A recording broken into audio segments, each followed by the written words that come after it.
This is a brand new A-Open HQ85A computer case. Today, I'm going to be unboxing it for the first time. This thing has never been opened before, so today we're going to change that. Let's get started.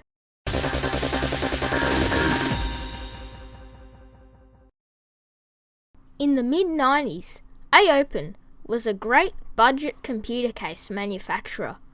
They provided cases that were high quality, yet low price, such as this one, featuring edges that weren't sharp and a variety of other features.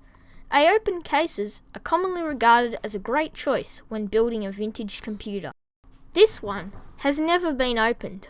I know the tape looks a little off, but the original piece of tape has never been cut. So today, I'm going to unbox it. Alright, enough talking. Let's get started. Here's the blade I'll be using, and now let's open it. Gosh, it feels weird to cut open something that's 20 years old and has never been opened.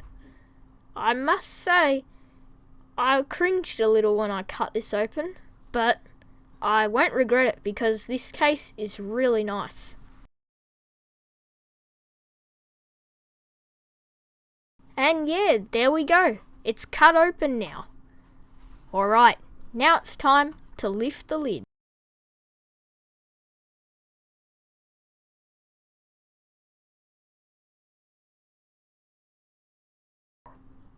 At first glance, I must say, the case looks stunning. It's a lot smaller than I expected. I mean, I did Google the model number online, and I already knew what it would look like, but it's very tiny in person. Now it's time to take the computer case out of the box. So I tried a few methods to get it out because it was a pretty tight fit, but I figured out the best way would be to just turn it upside down and take it off. And as you can see, it worked pretty well. Skipping ahead here, you can see I've taken off all the plastic. Gosh, it looks really nice. This thing is completely brand new, and it looks really stunning in person. It's really tiny too. Now I'm going to unscrew the side panel of the case to see what comes inside.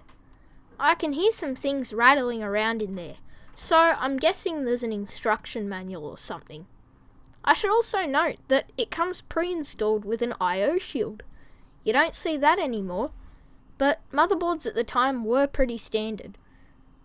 Anyway, here we go. The side cover is off. This case, I think it requires a micro ATX power supply specifically, so a regular ATX one won't work. Anyway, inside of this bag, we get what looks like an assembly guide, a 3.5-inch floppy drive cover, as well as all the screws you need to build a computer inside. And we also get a regular IDE power lead. So let's open up this little bag next. So here I am, opening it up, and we get what looks like a little manual with an installation guide. And yeah, here it is. So they must have made a few models of cases with this internal design, just with different external looks. But yeah, as you can see here, it had support for a couple of cases, this manual. And yeah, it's just a brief little diagram on how it all goes together. Alright, so continuing along, next up, we get a 3.5-inch floppy drive cover.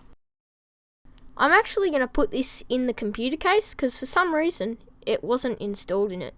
Probably because they figure most people will put a floppy drive in.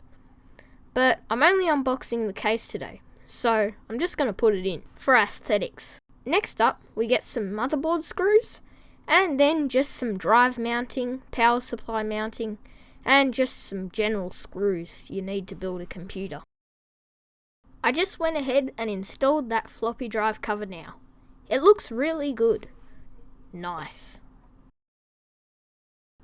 Well, I think this case looks really nice. It's quite tiny, but I like it a lot. You'll definitely be seeing a future build video with this case, but for now, I think I'm just going to pack it back up to keep it in pristine condition. Well, that's about it for this video. I hope you enjoyed it, and I'll see you next time.